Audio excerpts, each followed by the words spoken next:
Are you sitting comfortably? Well, you might want to reconsider that. The chair, a staple of Western life, might be doing more harm than good. Today we're going to be diving into how chairs could be hurting your hips and how returning to a natural way of sitting can keep your body healthy and pain-free. The difference in sitting habits might explain why people in China experience 80 to 90% less arthritic hip pain than those in the West. In many non-Western cultures, the right angle seated position, where you sit upright in a chair with your legs at a 90-degree angle, isn't the norm. According to Professor Galen Kranz from the University of California, Berkeley, only about a third to a half of the world's population regularly sits in chairs. Instead, people squat, kneel, or sit cross-legged. When you use your hip joints as God intended, you keep your hips healthy and pain-free. Kranz argues that our chair habit is more formed by a social construct and not by our anatomy or genetics. In other words, it's how you feel to sit in a chair is more of a habit than a necessity. Once you start sitting on the floor, you'll find it not only feels natural, but you'll actually start to crave it. Why? Because the relationship between your femurs and your pelvis in these natural positions creates stability throughout your body. Stability that allows your body to perform at its best.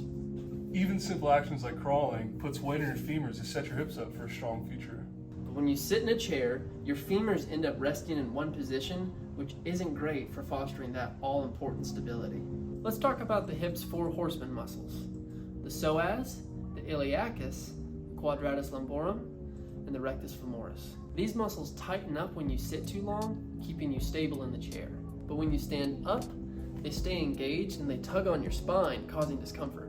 Another problem with prolonged chair sitting is that your bones don't get loaded properly, so your muscles get stiff and tender instead of strong and supple. And when you sit there for a long time, particularly if you're a bigger person, you put a lot of pressure on your hamstrings and other tissues, screwing everything up. Fluids like lymph stagnate, and your tissue, considering your muscles, fascia, and connective tissue, stop sliding and gliding, inhibiting smooth movement. It's like lying on one of those memory foam mattresses. Those tissues, flattened by lack of blood flow and lymph, don't pop back up for a while, which degrades your mobility. So what can you do about it? One of the most effective and simplest solutions is to practice floor sitting positions and hip mobilizations. Here are some basic floor sitting positions to help you get started. Cross-legged sitting. Sit with your butt on the ground, back straight with your legs crossed in front of you, leaning forward just a little bit, and you can switch your legs every now and then to maintain balance. 90-90 sitting. Sit with one leg in front of you at a 90-degree angle and your other leg behind you at a 90-degree angle. Switch after a few minutes. Long sitting. Sit with your legs straight out in front of you, squeeze your quads to lock out your knees with a straight back and maybe even lean a little forward.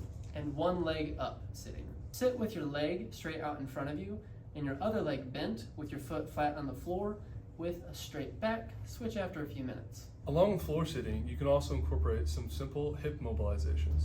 Think of these as microdoses of movement that you can do a couple times a week. Start with the seated hamstring mobilization. Sit on a hard surface with one leg straight out in front of you. Place a lacrosse ball or a foam roller underneath your hamstring and extend your leg. Contract and relax your leg as you shift side to side using a sawing motion. Next, try hamstring lockouts. Lie on your back and use a strap or band to pull your foot towards your head while keeping your legs straight. Contract and relax your thigh muscles for a few minutes on each side. For more advanced hip mobilizations, try a hip opener or even elevated pigeon. These exercises improve hip flexion, extension, and overall function. They also expose your body to a more full-range hip movement in a safe and controlled manner. Now, you might be wondering, why can't I just do yoga with my yoga block? Yoga, Pilates, and other practices are fantastic movements, but they don't make up for hours of inactivity during the day. They don't build muscle, and they don't restore range of motion to the same degree that physical practices and mobilizations do. It's your physical practices and mobilizations that give you access to a greater range of motion in yoga, Pilates, or other practices. So let's get back to basics. Make floor sitting and hip mobilizations a part of your daily routine. Your hips will thank you, and your body will function at its best.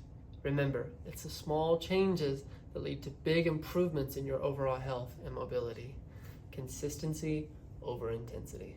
Thanks for watching. If you found this video helpful, give us a thumbs up and subscribe for more tips on how to get back to movement you love. My name's Derek Parker, the owner of Softwave by Molo Therapy, here to help you heal yourself.